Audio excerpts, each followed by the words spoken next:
As always, I'm waiting for maybe more classmates to show up to begin the class session. But good morning, everybody. Hope you're doing well and enjoy the summery, I don't know, summer, fall weather. It's becoming colder by the day, but here we are, and we are forging ahead with our class sessions. So we are continuing today with our discussion of the border, right? The chapter on the border. And we have two presentations. One presentation by Jake, and the second person presenting today is Angela. So Angela will be presenting on a very interesting chapter pertaining to one priest. So it's like a good way of ending a difficult situation, I guess, or grueling moments for Enrique. When we read about this priest, I think we feel like people can be kind of awkward and decent at the same time. So I'm looking forward to listening to that presentation. Shay couldn't be here with us, but he sent me a video, so I'm going to be showing that video. In terms of the class and the assignments, I think it's good news to have 13 out of 20 reports already submitted on the TED Talk by Crenshaw. So that's what I have. And I sent already one message pertaining to that to one of you. For next week, I will also ask you to do a reflection based on your own point of view and experiences after today's conversation regarding the TED Talk by Dr. Crenshaw. So you've done one report, right? Linked to your viewing of the TED Talk, and now I'm going to ask you to do a second one, more kind of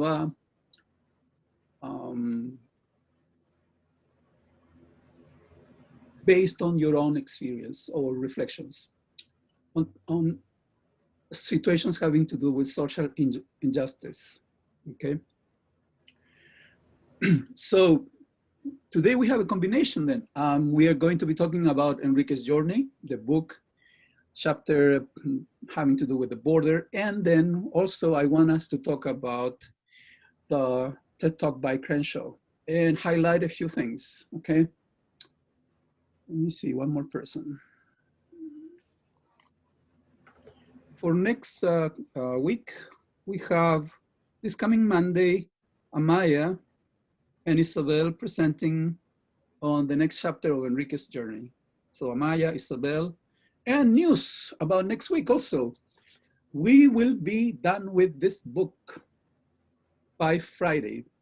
So our next reading and our next big topic for the class is the Puerto Rican community, and the next book is Boricuas. That's the title of the book, right? So we'll get done this next Friday with the topic on migration towards the United States coming from Central America. And we will start talking about one important Latinx community for us, Puerto Ricans. So having said that, let me see if I'm forgetting anything else. No, I would like to start with this, maybe a couple of comments on the segment that Jake was to be commenting on today. One is that my first comment is that the INS is crucial for detaining migrants that are crossing toward this side of the border. And that plays an important part in that segment, page 167.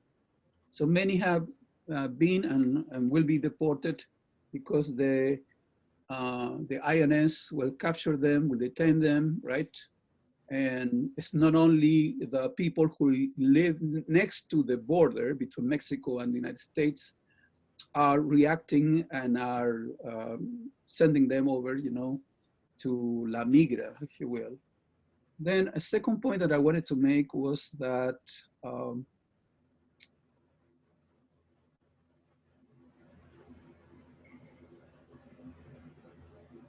Enrique makes an important decision. Yes, it's got the money for the phone calls, but considering how he could cross the border, he says to himself, maybe, as Sheikh would tell us, maybe a person from Honduras, a coyote from Honduras, should be the one helping me out. But then he decides against that. And he says, no, I think I'm better off asking Tirindaro to do it. Why? Because I know him. Because this guy, we have kind of, I know how he operates. I know he can do it. I know the way he does it. And I kind of, can rely that this will actually happen. He will take me over. So in terms of his decision pertaining to his phone call, he decides to tell his mom, I want you to hire this guy. And when they have a conversation, that's what he asks her mother finally to do, right? He says to his mother, I have the guy. And this guy will charge you, it's $1,200 for this. And I guess the mother agrees. So having said that, I'm going to show you the video that Jake sent me. And of course, I need to share my screen before I do that. So here we go. And I would like to begin this by saying that in case, for any reason, our connection gets interrupted, I'm trying to deal here with lots of things that I have to click on. This is what you need to do to get back to the session. I will reopen the session, restart the session. And what you need to do is, of course, go to Moodle and click again on the link for the session, okay? That's what I'm going to ask you to do. I think it's good to be aware on the alert that may happen along the way so that, we just quickly kind of restore the session and we continue on, okay? Thanks for your help with that. So here we go. Jake is going to present.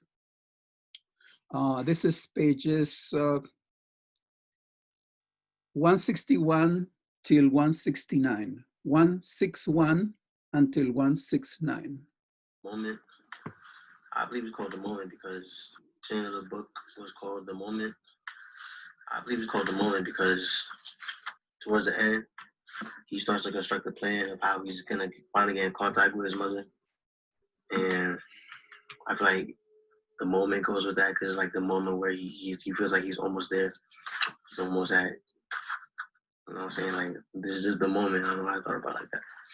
But in the beginning, he is considering crossing this river. It's called the Rio Grande. It's on the border of Texas and Mexico. So he's almost there. And the river is like dangerous. There's things like whirlpools. You get sucked in.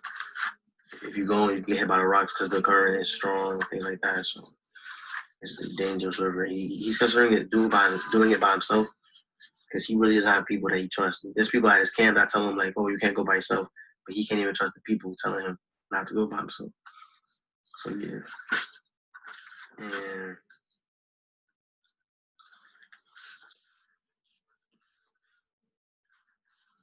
because of all the dangers, of everything going on. He needs a guide because he fears that he's gonna get lost when he actually gets to Texas. Because in Texas, or the place they're crossing is dry, is a desert area. You get dehydrated, hungry, and he says that the journey is 7 to 8 days. So imagine 7 to 8 days, no food, no water. You know what I mean? So, yeah, and there's things about. No, I mean, so one, you get hungry, you get dehydrated.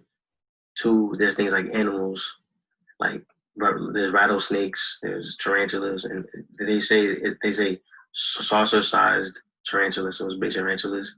There's hogs. So there's three there. There's the animals, you get dehydrated, and the whirlpool. That's even before you get into the actual place in Texas, like.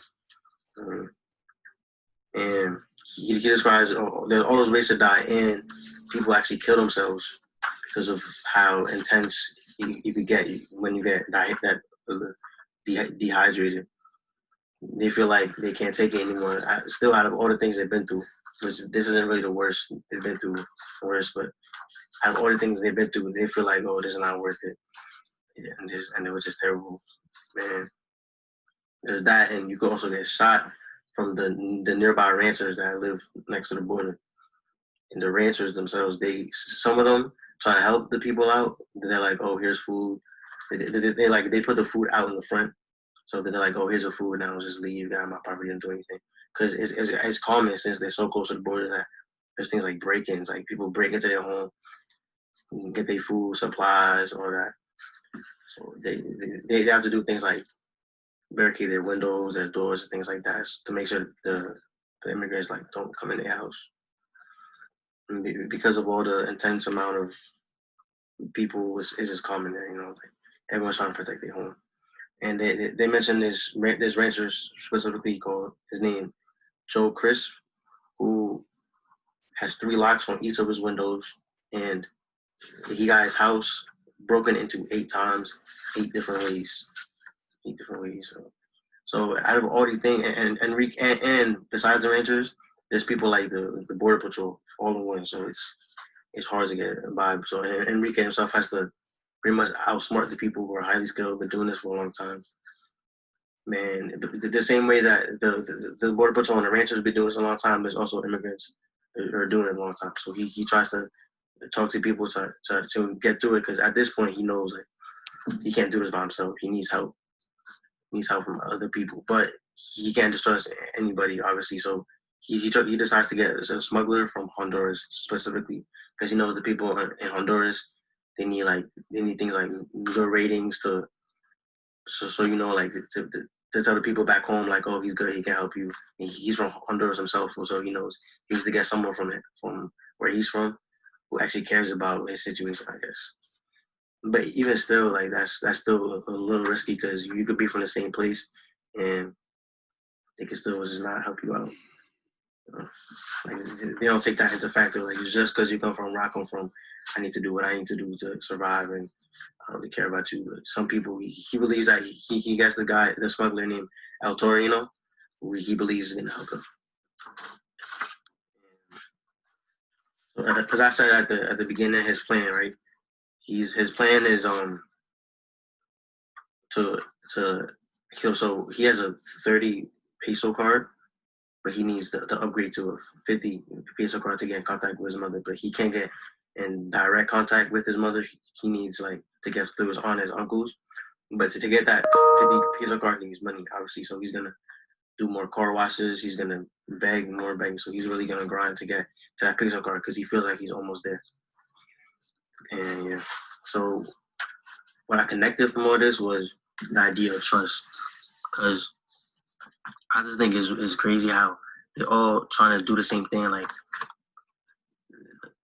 they all want the same outcome, to get to America, to see their mother, father. I mean, not really father, like mostly their mothers, and just get to America for a better opportunity. So they're all trying to do the same thing, but it's hard to find people you really trust. You know what I'm saying? Like, yeah, that's why I connected. It's just like they're all coming from the same situation, and they can't even trust the other man to get what they need to do while they doing the same thing. So yeah.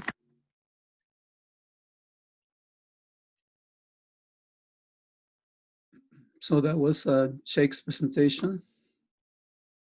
And if you take a look at the two presentations, you'll see that the next one is sort of an answer to the last question about maybe trusting people. Who do you trust? Who can you trust? And as we have seen, the migrants may not be trusting many people, gangs among them, police officers, and locals from specific locations. I don't think we have had, unless I'm mistaken, like conflicts between migrants stressed throughout the book, like, migrants attacking migrants, which would be another way of saying, well, you don't trust those who are next to you, even those who are next to you, right? I don't think we have had that. And maybe that's happening. That's what I wanted to say, okay? Maybe that's happening, but that is not part of this story as it is being told to us. So, but along the way, notice, here and there, we have people who are helping out. People who come out of their houses to throw food and more to those who are passing on the trains. Just a woman who offers to give some food to the kids.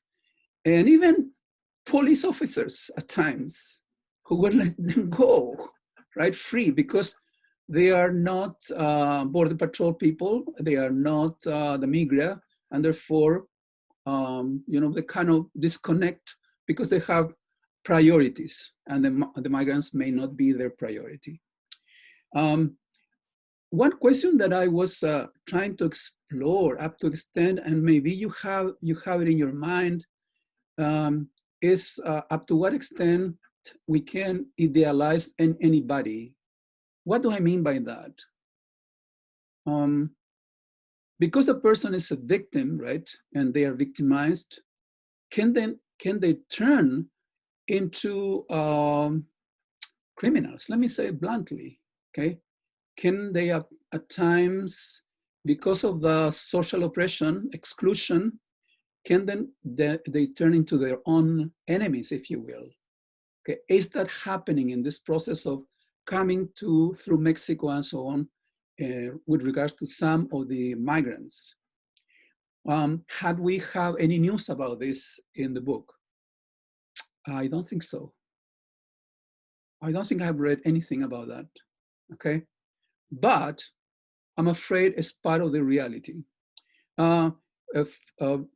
Maybe the previous to the last presentation, when that took place, there was this occasion, I think at Lecheria, when some people said migrants assaulted this specific person. And my comment was, I think it was gangs. I think it was gangs, okay, not necessarily the migrants. That was my impression. But you may have, some of you, maybe you all, the suspicion that sometimes some of the migrants actually turn into their own enemies because of what they are going through, okay? They turn to drugs. They turn to violence against migrants, and so on and so forth. I think up to extent that is true, okay? So I don't want to dismiss that. But at the same time, what is that? The point I wanted to make was, I don't think that's at all the majority. There might be some people who are, go that way. And in addition, when that happens, notice what happens to the migrants themselves. They begin to be criminalized, not only in the United States, but in Mexico as well, and maybe in Guatemala, because we don't know much about Guatemala, right? So part of the complexity of the situation is the majority of people, just coming, trying to make it, right? Looking for opportunities, as Sheikh was explaining. But at the same time, we may have circumstances that will be very painful and that will affect the way people look at the migrants as well. If we have one, right, rotten apple, then all the apples are rotten. Easy, okay? Easy if you want to manipulate that kind of situation too, I would say. So having said that, and I wanted to be, I think Sonia Nazario, and you tell me what you think. I think she's trying to be honest. She's trying to portray the situation, in a forthcoming fashion. And so we should, okay? See all the angles if possible, okay? And question them and keep questioning them. Yes, we need to have empathy. Of course, it's a human rights issue for me, okay, and for the class. But let's not disregard truth, okay, and honesty. That's what I'm trying to say. Okay, midway through this chapter, we have some pictures, and these are the only pictures, photos that I see in the book, okay? If we could pause for a couple of minutes only, because I don't want to spend a long time here. Let me ask you a question. What do you see in the first picture? Take a look at the first picture. What is it that you see? What is it that we all see? At least my first picture is the cover of the book, which is a Central American youth rides on a freight train through Mexico. Yeah, and what is it that you see, right? He's alone on top of the train. There you go. Very important. He's alone. And he's, how old do you think this person is? I want to say maybe like the youngest 14, 13 or older. Or younger. I thought this person was like 9 years old, maybe 8 years old. Doesn't look too old to me. Do you see anything else that is not necessarily you? I don't know who was talking, by the way. Okay, thanks. So what else do you see? What because the picture in particular is very kind of suggestive. Okay, what is suggesting to you?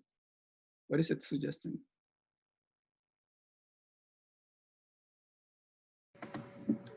The first picture, I think it's like showing how even kids as young as him or like that look young are on those trains. In like whoever took the photo kind of made it look like he was alone. So it portrays that like the migrants that go are usually alone and isolated in a way while taking that train. Yeah, lonely journey, lonely. Too much loneliness. Yes. Did you notice that he's sitting on something, on top of something? Yes, on top of the train, but on what is he sitting? Can you guess? Can you take a guess? I feel like it might be like that thing that Enrique sat on. Maybe. Yeah. I don't know. What would that be in this case? I don't know. I forgot the name. You know what it looks to me? It looked like salt. Salt. Yeah. I think it's probably salt. He's on top of that. Solid salt, right? That the car is loaded with. Then, if I can say something else, what about the mist? It's very misty. Okay, I think that's kind of a metaphor too. For me, the migrant is going into total unknown future. So yeah, that's what I was going to mention, was just the mist and how it could just represent how he doesn't really know what's ahead of him. Yeah, but the news also is that no matter what, he's going forward into who knows what, right? Yes. The second picture was interesting to me because notice how far the, what is it, the village or the segment of the city is from downtown. We were downtown in that video that I showed you a few classes ago, but we are removed and we can take a look from, from an angle, hilly side maybe, but that's not our location. That's not where he came from, okay? It's the outskirts from the city. And in Latin America, that's usually the situation, right? That the suburbs are actually places where poverty may be more prominent, okay? As opposed to the States, United States, where we have affluence from people who have left the city, right? And we have all the spike in terms of the cost of living and blah, blah, blah. Then we have, I guess it's Enrique's grandmother, and it looks like the only memento that you may have, since you don't have, the flesh and bones person, is the picture. And I guess for many people in Latin America, a picture means a lot. Okay, more than a memento. It means also this is the only trace I have, the only proof I have that I have a relative, especially if the migrant got quote unquote lost and never returned. The migrant is not in the States, it's not in Mexico, it's not in Guatemala, it's not in Honduras. Where is he? Where is she? Where is them? Where are them, right? So the picture becomes, what does the picture become? A sort of witness to the reality of the person. So you don't have the picture, you have nothing, maybe. You don't have a face, you don't have a body, and so on and so forth. So pictures are witnesses, are proof that the person was there and is there somehow. Next picture. I'm gonna ask Jimena, what do you think the third picture is important? Why is it relevant to have it here? So I actually don't have the book in front of me, sadly. Okay, that's okay. Mackenzie.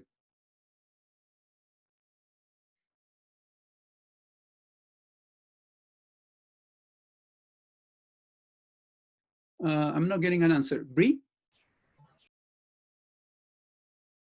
Or Mackenzie, whomever goes first. Third picture. Why is it important to have it in here? I'm kind of assuming like it's another importance of like the pictures to everyone else because it's kind of like a memory of their family and Oh, I'm sorry, you're right. I went to number 4. I'm sorry. I'm talking about number 4. Sorry.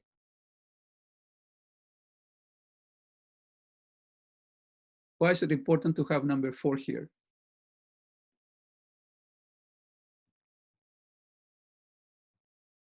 I agree with Mackenzie regarding number 3. I made the comment already. Bree, number 4.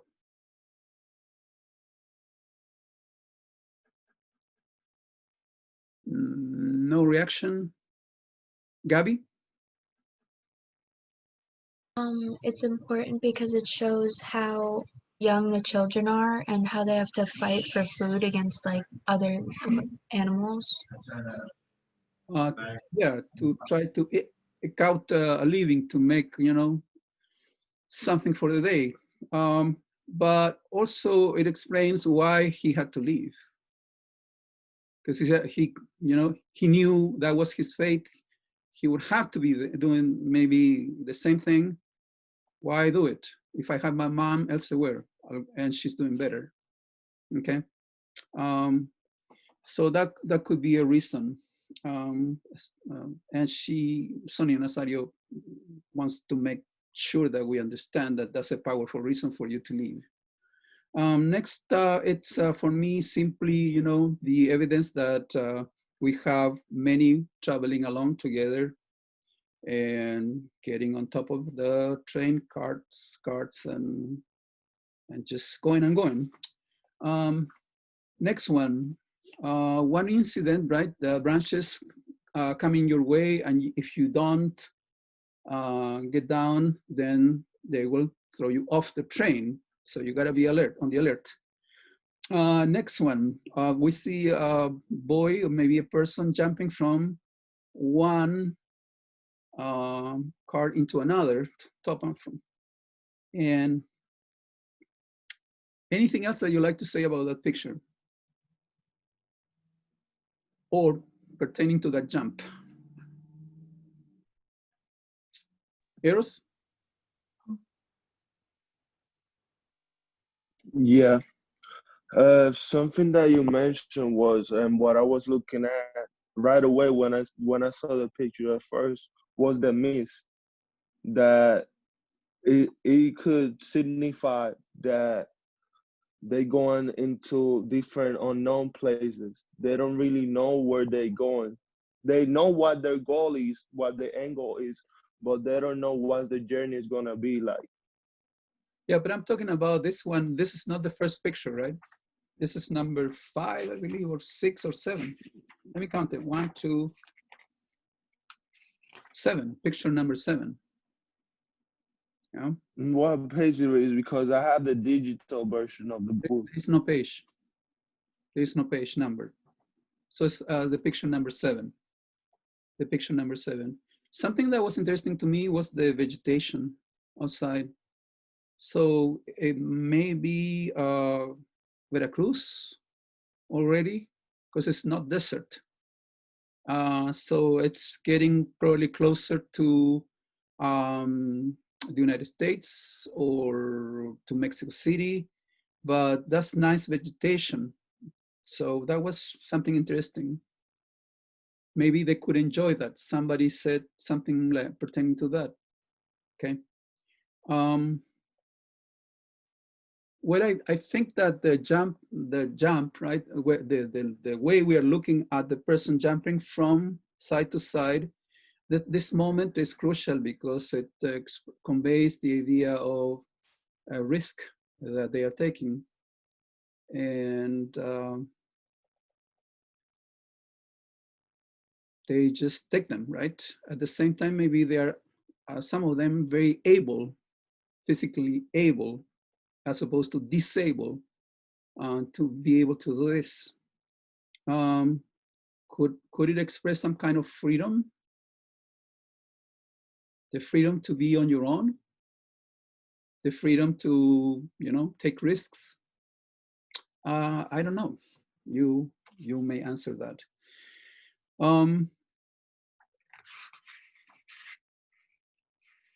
Notice that one of the pictures also presents you with Enrique himself, according to the description, washing a car in Nuevo Laredo. So I guess this is he himself doing it. And then his mother, very upset when she starts talking about Enrique. This is the previous to the last picture in the book. And then we have some migrants crossing, I guess, the Rio.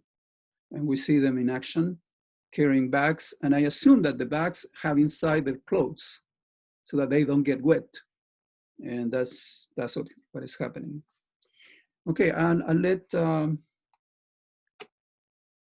the next person present them. And that person is Angela.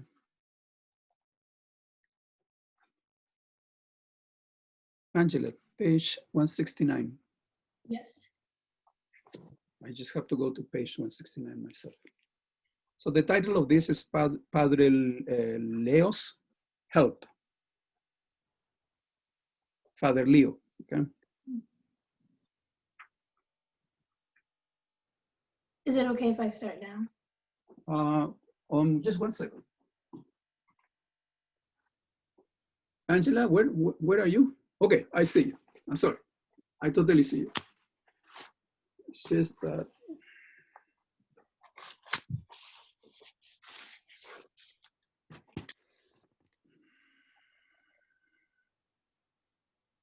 You may start. My portion is like the last part of the chapter. It's how it closes, and it almost takes a pause to focus on like the kindness and compassion some people carry, and like the mercy in which Enrique is in, because it literally starts this one quotation: "There is only one way his plan will work," and it's like depending on the compassion of other people. And it reminded me of how like Olga was mentioned, and how he's at the mercy of other people's kindness for him to like keep moving forward, because he has to watch out for all these like endless dangers, and it's so easy, but like every success is something that happens because of other people. So the summary of the portion, it mostly focuses on Padre Leo, which is the priest, but it's also mentioned multiple times that he's not a typical priest. Like they don't, like Sonia didn't make him seem like he's one of those priests that is very strict, or make him seem almost holier than other people. He's very simplified, and they also say he doesn't dress well, and that many people confuse him to be someone poor and someone also looking for help. So she almost makes the association that it doesn't matter what someone like looks like, and that he is helping other people, and he doesn't have to be like looking down on those that he's helping. Yes. And through his like preachings, he tends to not go like only on the Bible, like that he always says, or it says in the, he does God's work by doing good towards others. Like he doesn't only speak about it, he lives it. He like through his actions, he does what he preaches and is an example for others. So it focuses on how he has such a big heart and how he moves, and although he knows what he's doing is wrong, he looks for forgiveness in God to be able to continue to help those less fortunate. And how his grace like helps Enrique on his journey to help the immigrants look more presentable. He also donates and sacrifices a lot for his church and for others.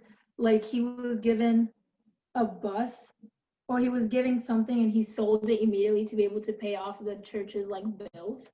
And it just shows his like dedication to what he's doing.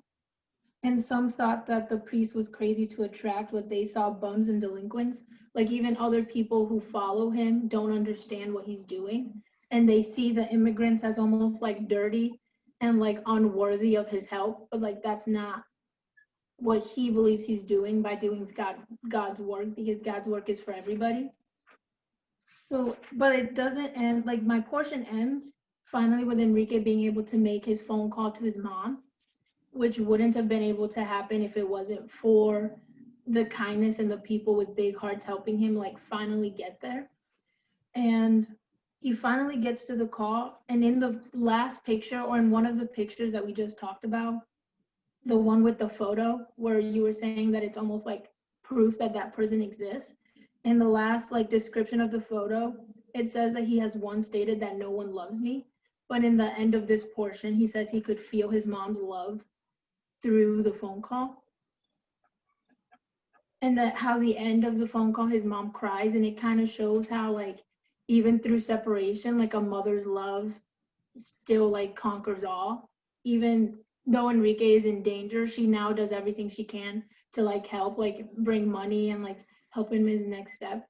And like the cultural reference that I made with the ending was that so many kids that were born here and their parents are sent back, like that separation, it causes you to wonder like no one loves me, or like that was my mother's choice. And it causes these kids to be in a position where they question even their mothers or like their parents' loyalty to them.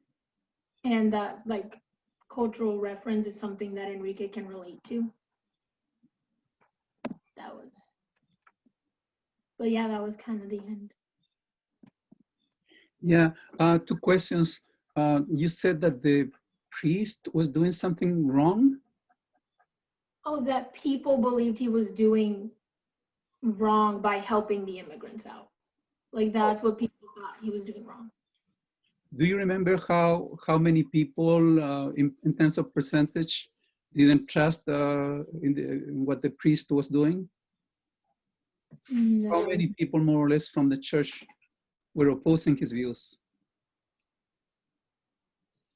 No, I think it was 30%, just in case, to highlight the fact that not everybody sees migrants the same way. And it's important that we recognize that we have different perspectives and clashes, in terms of perspectives. Some people will fight for them, like the priest, and will give it all. Do you remember, did he do even something illegal?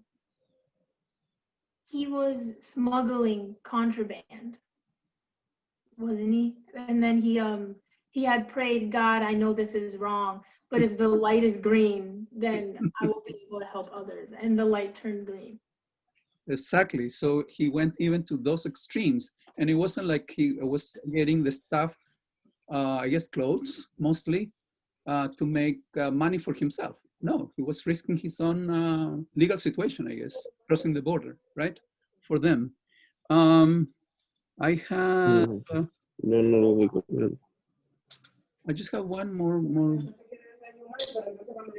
cultural reference. The cultural reference you were making.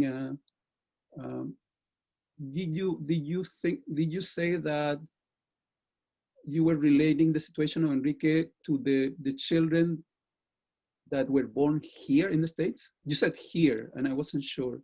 Oh, like for both kids that like their parents have to leave for a better life, or like those who are sent back and the kids are still left here with nothing. Like, yeah. Oh. And then the question begins: who loves me? Okay, who loves me? Okay, thank you. Yeah, now I understand. I didn't catch that. Okay, so I would like to use the remaining time to discuss a bit Dr. Crenshaw's presentation. For me, it is important to go back to the idea of the three aspects, of the major aspects for a persuasive speech, because in fact, that's what we are talking about, okay? Let's say Austin has a brilliant speech and he wants to convince me about something. Or for example, let me give you a simple example. You want to sell me something. You want to sell me, say, a TV or a car or something that you created. You want to sell it to me. How are you going to do it so that I trust in what you're saying? Okay, and that's what I would call a persuasive speech. So far, what you have been doing, you have been mostly informing us about what has been happening to Enrique and giving us details as to what has been happening. But what if we change the situation? And now I say to you, persuade me, convince me that your viewpoint about this specific situation or matter, okay, must be taken into consideration, okay? Well, no matter what, we need three aspects to take into consideration. One, as we said, logic, okay? Logic is, can I trust in your reasoning for your speech, for your presentation? Number two, somebody said emotion, and we said pathos. So can I relate to you? Are you relatable as a speaker? Or you put me off, okay? And thirdly, ethos. And what do we mean by ethos? Are you credible as a speaker? Or I have the suspicion that you're just gonna try and sell me something because you want the money. Not because your product, the thing that you want to sell to me, is actually excellent. You lose total credibility if I think that you're just trying to sell me something that is cheap and doesn't work, okay? So we need to take into consideration that. I wanna begin, I want you to pay attention to that as you prepare for your second speech or presentation for the class. And let's take a look at Dr. Crenshaw's TED Talk.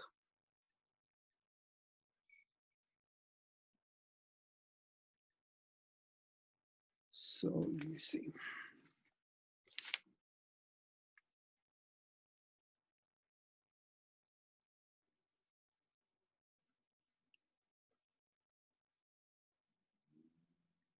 of thinking about a problem. These women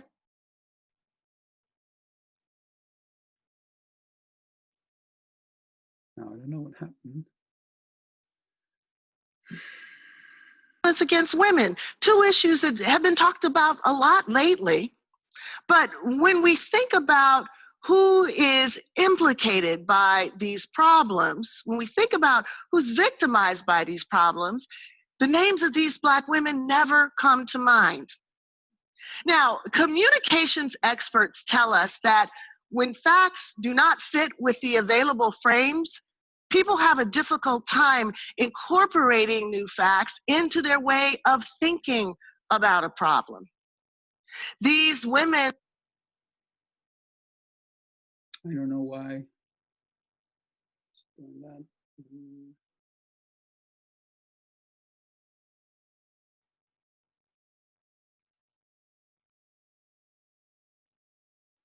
Women, wouldn't that necessarily include Black people who are women and women who are Black people? Well, the simple answer is that this is a trickle-down approach to social justice, and many times it just doesn't work. Without frames that allow us to see how social problems impact all the members of a targeted group, many will fall through the cracks of our movements, left to suffer in virtual isolation. But it doesn't have to be this way. Many years ago, I began to use the term intersectionality to deal with the fact that many of our social justice problems like racism and sexism are often overlapping. Okay, what is she using right there to, according to you, we have three aspects we are concentrating on. We're talking about ethos, we're talking about pathos, and we are talking about credibility. If you take a look at what he was saying, what is she trying to use right there?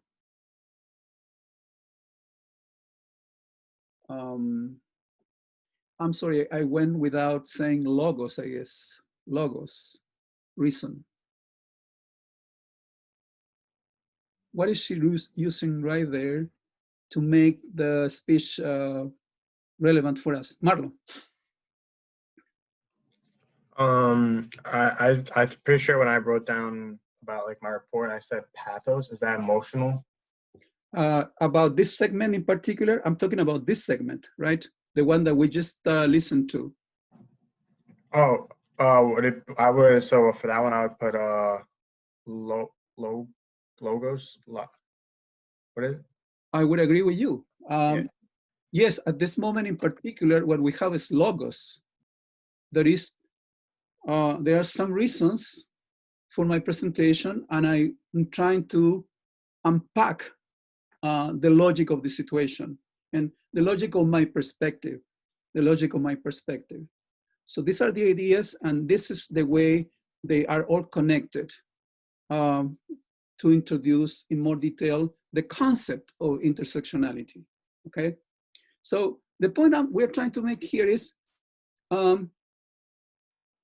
without this aspect, with this specific feature within the speech, you're not going to convince me, because you are not going to convince anybody unless you present ideas that seem reasonable to all of us.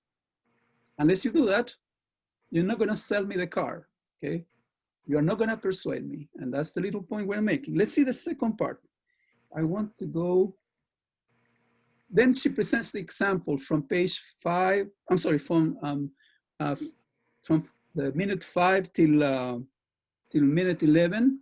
She will talk about the case situation that she wanted to introduce people to, right? This Black person who was not given the job, and because she was a Black woman, the intersection between race and gender could not be taken into consideration, right? For what was happening, and she was dismissed. Let me see. So we have this moment. What do we see here? What kind of? Quite unique. But in the same way that intersectionality raised our awareness to the way that Black women live their lives, it also exposes the tragic circumstances under which African American women die. Police violence against Black women is very real. The level of violence that Black women face is such that it's not surprising that some of them do not survive their encounters with police. Black girls as young as 7, great-grandmothers as old as 95 have been killed by the police. Okay, I'm not gonna have time. I think we are running out of time. So, but what I wanted to show you was the pictures. She's gonna start showing you pictures, okay? And then what is it that she's using there? Logos, pathos, I think it's between the two, right? Between the two of them, credibility, that was the third factor. So I'll come back to this on Monday. And news, I will be posting on in the Raise Your Hand forum, the questions for the second report pertaining to this TED Talk, okay? I have them. If you have any questions, email me, okay? Thanks, I'll see you Monday. Have a great weekend. I have a good weekend. Have a good weekend. Thank you, you too. Have a good one. Professor, Yes. I have a question about the test in Spanish.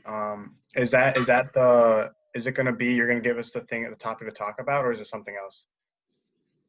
No, these are activities like you have seen on the super site. Okay. And there is one topic at the end for you to write about. But no, it's very similar to the exercises that you have been presented with on the super site. Okay. I expect that. Yeah. Okay. All right. Bye. See you later. See you later. I mean, you won't see me.